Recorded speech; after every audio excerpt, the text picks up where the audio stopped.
आज आपण बनवणार आहोत आंब्याच्या गोड सुगंधाने भरलेला झटपट आणि स्वादिष्ट मँगो शिरा। घरच्या साध्या साहित्यातून तयार होणारी ही खास रेसिपी लहानांपासून आहे ना मोठ्यांपर्यंत सगळ्यांनाच खूप आवडते। तर चला पाहूया मऊ स्वादिष्ट आणि तोंडात विरघळणारा मँगो शिरा कसा बनवायचा। आता इथे ना मँगो शिरा बनवण्यासाठी ना आपल्याला काही साहित्य लागणार आहे ते मी तुम्हाला दाखवते। आता इथे ना मी 1 वाटी दूध घेतलेले आहे। आपल्याला 1 वाटी पाणी पण घ्यायचे सेम ह्याच वाटीने, ते मी तुम्हाला पुढे दाखवतेच। 1 वाटी इथे ना मी आंब्याचा पल्प घेतलेला आहे, मिक्सरमध्ये बारीक करून घेतलेला आहे। पाऊण वाटी ही मी साखर घेतलेली आहे, तुम्ही तुमच्या आवडीनुसार साखर कमी जास्त करू शकता।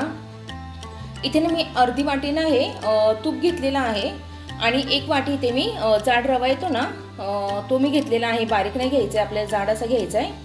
आणि इथे ना मी काजू बदामचे ना काप घेतलेले आहे, तुम्ही तुमच्या आवडीनुसार हे पण कमी जास्त करू शकता।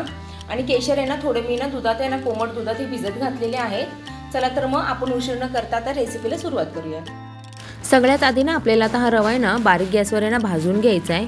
5 मिनिटं आहे ना आपल्याला आहे ना असं कोरडाच भाजायचा आहे, त्याने काय होतं ना लवकर हा रवा आहे ना भाजला जातो। आधीच जर तूप टाकलं ना रवा हा लवकर भाजला जात नाही। आता आहे ना इथे रवा भाजून होतो तोपर्यंत ना आपण दुसऱ्या साईडला आहे ना 1 वाटी दूध आणि 1 वाटी पाणी ना असे तापायला ठेवूया। म्हणजे काय होतं ना एका साईडला ह्याला दुधाला पण उकळी येऊन जाते आणि आपला शिरा लवकर बनतो। 1 वाटी दूध आणि 1 वाटी पाणी हे आपल्याला उकळत ठेवायचं आहे। 1 वाटी पाणी आणि 1 वाटी दूध। पूर्ण दुधाचं करण्यापेक्षा ना थोडं पाणी घातलं ना शिरा छान असा सुटसुटीत होतो किंवा फडफडीत छान असा होतो। आपला आहे ना कोरडा रवा हा भाजून झालेला आहे। आता ना आपल्याला 5 मिनिटं अजून आहे ना तूप घालून हा रवा आहे ना पुन्हा एकदा भाजून घ्यायचा आहे। जास्त पण आपल्याला करपवायचा नाहीये किंवा कलर ह्याचा काळा करायचा नाहीये, आपल्याला पांढराच हा ठेवायचा आहे, पण भाजून पण छान असा भाजला गेला पाहिजे। चांगला भाजला गेला ना रवा छान असा फुलतो आणि शिऱ्याची चव आहे ना ही छान अशी लागते। आपल्याला खरपूस असा शिरा लागतो, चविष्ट लागतो। ड्रायफ्रुट्स हे तळून घ्यायचे, तसे ड्रायफ्रुट्स मी घालून घेते म्हणजे ते पण छान असे तळले जातील, कच्चे लागणार नाहीत ते खाताना। तुम्ही बघू शकता छान असा आपला रवा आणि ड्रायफ्रुट्स हे भाजून झालेले आहेत। आता ना यामध्ये आपल्याला दूध घालून घ्यायचंय।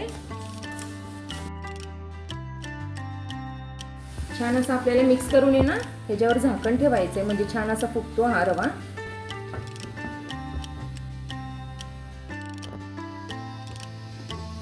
आपला रवा आहे ना हा शिजलेला आहे, सगळं आहे ना पाणी आणि दूध शोषून घेतलेलं आहे ह्या रव्याने। तुम्ही बघू शकता फडफडीत असं झालेलं आहे। जे मी प्रमाण सांगितले ना ते बरोबर आहे, तेवढं प्रमाण तुम्ही वापरलं ना तुमचा पण असं छान असा हा शिरा होईल। आता ना यामध्ये आपल्याला ना साखर घालून घ्यायची आणि एकदम मिक्स करून घ्यायचं आहे। हा आपल्याला ना 1 पिंच आहे ना इथे मीठ घालून घ्यायचंय। मिठाने काय होतं ना कोणत्या पण गोड पदार्थाची ना चवी दुप्पट वाढते, म्हणून आपल्याला ना 1 पिंच ते 2 पिंच आहे ना इतकं इथे मीठ घालून घेतलेले मी। ही ट्रिक आहे ना तुम्ही नक्की ट्राय करा, छान असा शिरा चविष्ट असा होतो। आपला आहे ना रवा छान असा फुललेला आहे, शिरा आपला बनलेला आहे। आता ना सगळ्या शेवटी आपल्याला इथे ना आंब्याचा रस घालून घ्यायचा आहे आणि एकदा छान असं मिक्स करून घ्यायचं आहे। आता ना हा आंब्याचा रस पण आहे ना ह्याच्यात आहे ना पूर्णपणे ना ॲब्झॉर्ब होतो। आता ह्याच्यातच ना आपल्याला ना आंब्याचा रस घातल्यानंतर आहे ना जे आपलं केशरचं दूध होतं ना ते पण घालून घ्यायचं आहे। केशरचं दूध हे का घालायचं, त्याने काय होतं ना चव पण आहे ना दुप्पट अशी अजून वाढते आणि कलर पण आहे ना भन्नाट असा येतो या शिऱ्याला, म्हणून आहे ना इथे केशरचं दूध वापरलेलं आहे। हे पूर्णपणे ऑप्शनल आहे, तुम्हाला जर वापरायचं असेल तर वापरा, नाही वापरलं तरी पण चालेल। आता आहे ना आपल्याला एकदा पुन्हा एकदा हे झाकून ठेवायचं आहे आणि ना छान असं आहे ना एक आपल्याला वाफ काढून घ्यायचे। 5 मिनिटं झालेले आहेत, छान असा आपला हा शिरा रेडी झालेला आहे, तुम्ही बघू शकता। तर इथे आपला स्वादिष्ट असा मँगो शिरा रेडी झालेला आहे। तुम्हाला ही रेसिपी आवडली असेल ना तर व्हिडिओला लाईक करा, चॅनलला सबस्क्राईब करा आणि तुमच्या मित्रमैत्रिणींना नक्की शेअर करा। अशाच आणखी पारंपरिक आणि स्वादिष्ट रेसिपीसाठी पुन्हा भेटूया।